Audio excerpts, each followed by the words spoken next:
For over 50 years, D.B. Cooper was America's most tantalizing ghost. A man who boarded a plane under a fake name, hijacked it with cool-blooded precision, demanded a fortune in cash and 4 parachutes, then vanished into a stormy night sky somewhere over the forests of Washington state, and was never seen again. No arrest, no body, no closure, just a legend that grew larger with every passing decade. But after 54 years, that legend finally has a name. The day before Thanksgiving is always chaotic at airports. Families rushing home, flights packed, tempers short. Flight 305, a short, unremarkable hop from Portland to Seattle operated by Northwest Orient Airlines, was nothing special. Just another 30-minute commute in the sky. Nobody on board had any reason to expect what was coming. Somewhere in middle rows sat a man in a dark suit, clip-on tie, and sunglasses. He had given his name as Dan Cooper when he boarded. Average height, calm demeanor, nothing unusual. He ordered a bourbon and soda, paid in cash, and kept to himself. Then, partway through the flight, he passed a handwritten note to a flight attendant. She smiled politely. This happened, men slipping their numbers, and tucked it into her pocket without reading it. Cooper leaned in and said quietly, "Miss, you better look at that note. I have a bomb." She looked. The note laid out his demands with unsettling clarity. $200,000 in $20 bills for parachutes and a fuel truck waiting on the tarmac in Seattle. Failed to deliver, and the plane would be destroyed. When the attendant hesitated, Cooper opened his briefcase just enough to show her what appeared to be dynamite sticks wired to a battery pack. She walked calmly to the cockpit, as if doing her routine rounds, and informed the pilot. Captain William Scott immediately looped in the co-pilot and flight engineer. Within minutes, a hijacking code was radioed to air traffic control. The FBI was notified. This was now a federal case. By the time the plane touched down in Seattle, the Bureau had already scrambled. All passengers were safely offloaded, completely unaware they'd just been unwilling extras in what would become American criminal legend. The cash was delivered. The parachutes were handed over. And with a skeleton crew aboard, the Boeing 727 took off again, heading south toward Mexico under Cooper's precise instructions. Somewhere over the dense forests of southwestern Washington, in rain and howling winds at around 8 in the evening, Cooper opened the plane's rear stairs and stepped off into 10,000 feet of pitch-black sky, a bag of money strapped to his chest, the night swallowing him whole. He left behind one thing, his clip-on tie, which he had removed before jumping. The crew landed in Reno. Cooper was gone. By morning, the search was massive. Hundreds of FBI agents, state troopers, paratroopers, helicopters, and bloodhounds spread across the forests near the Washougal River. They combed riverbanks, scoured tree lanes, and knocked on doors in small towns. Days passed. Weeks. Months. Nothing. Not a boot print. Not a shred of fabric. Not a single broken twig. To make matters worse, the media got his alias wrong. His boarding pass said Dan Cooper, but somewhere in the frenzy reporting, Dan became DB, and DB Cooper stuck. The FBI chased over 1,000 suspects. One man even confessed on his deathbed, only for investigators to discover he was just a lonely soul seeking attention. DNA from the recovered tie yielded only partial samples. Handwriting analyses went nowhere. The ransom bills never surfaced. Well, almost never. In 1980, 9 years after the hijacking, an 8-year-old boy camping with his family along the Columbia River dug up something strange in the sand. 3 bundles of $20 bills, rotted and sun-bleached, but still bound in rubber bands. When police investigated, the FBI confirmed the serial numbers were a perfect match to the Cooper ransom. It was the first and only physical evidence he had left behind. It raised more questions than it answered. Had he died in the jump, his body and the rest of the cash washing downstream over the years?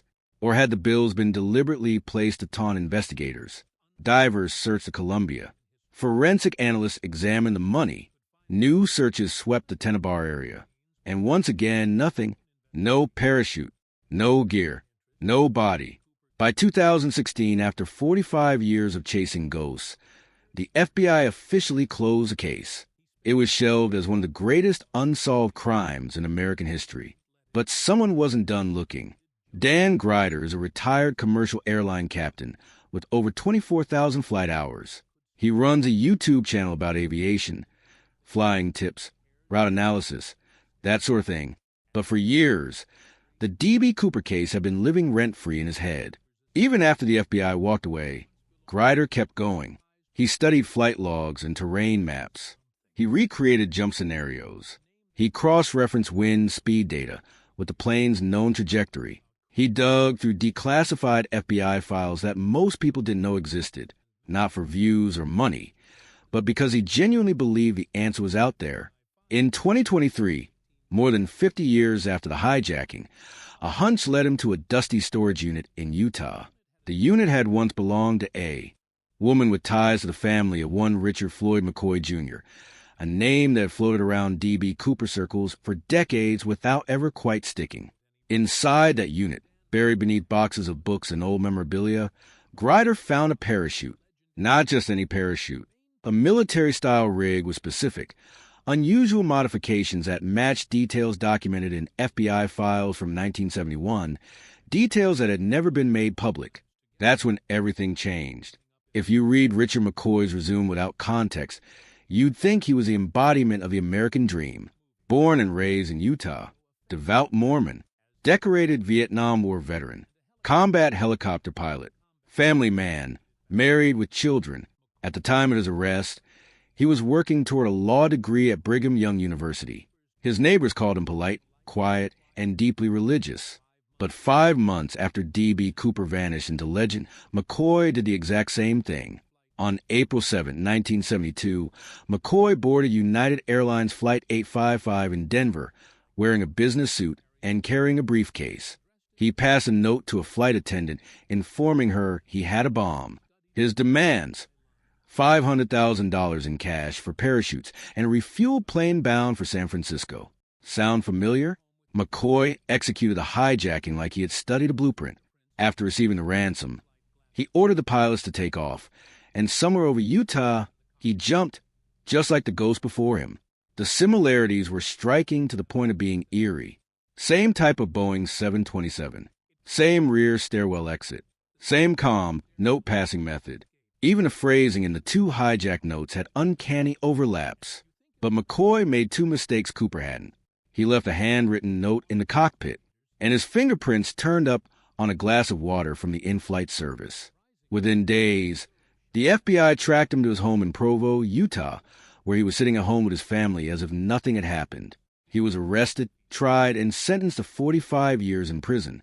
2 years later, McCoy and several fellow inmates escaped from a Pennsylvania penitentiary in a garbage truck. 3 months after that, they were tracked down. McCoy got hold of a gun. A shootout erupted with FBI agents, and Richard Floyd McCoy Jr. was killed in 1974. The FBI, when pressed on the Cooper connection, dismissed it. Their official position: McCoy was a copycat. The physical descriptions didn't match.